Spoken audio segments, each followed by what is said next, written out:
Hi, welcome to the Silver Spleen. My name is and this is my review of Hong Kong Ghost Stories.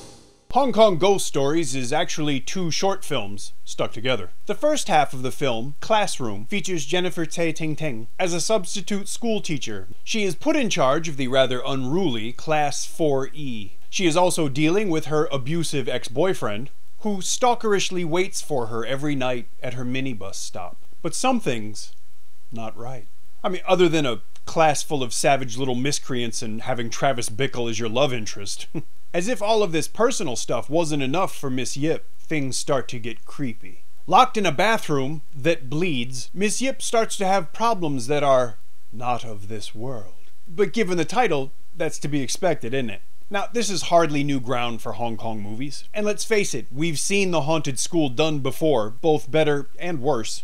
30 seconds in the microwave, it'll warm right up. Wong Jing's not trying to make art, he's trying to make movies that people will watch, and this is one of them. I found myself pleasantly distracted, I laughed a few times, and I enjoyed, if nothing else, a rare throwback to the glory days when ghosts were ghosts and Hong Kong movies were fun. I think Jennifer Tsai did a very good job with what she had to work with. My generosity in this matter may have something to do with my response to the second half of the film. Patrick Kong gave us the twist ending so much it became a trademark for him and therefore not really a twist. Well, his segment of Hong Kong Ghost Stories is called Travel, and it's told mostly in flashback.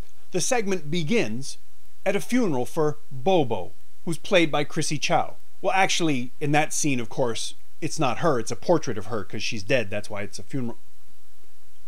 A group of women are playing cards in this empty funeral home, remembering their friend and the trip to Thailand where they met. I'm sorry, but I'm not even going to bother with a synopsis.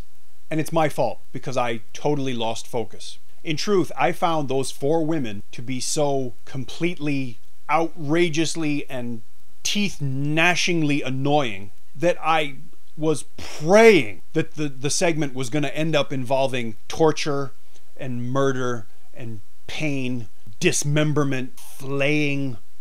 Well, I didn't get all my wishes. The story, what little of it there is, involves money, lies, murder, ghosts, and the new territory starring as Thailand. No, really, you cheap fucks. You can kind of make out all those things behind the four screeching bitches, but you have to try really hard because they just take up so much of your sight and your hearing.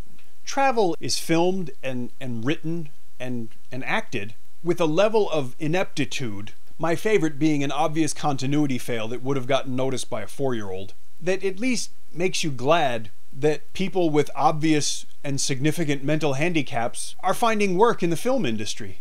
Speaking of which, Chrissie Chau is basically unattractive with her clothes on, and constitutionally incapable of acting convincingly in any context except when she's sort of raspily bitching about stuff. And she has a default facial expression that falls somewhere between a pug and autism. I couldn't wait for this half of the movie to be over. But at this point, I'll take what I can get. I guess I can at least thank Wong Jing and Patrick Kong for making a rare and resolutely local film that can't play in China, where ghosts don't exist.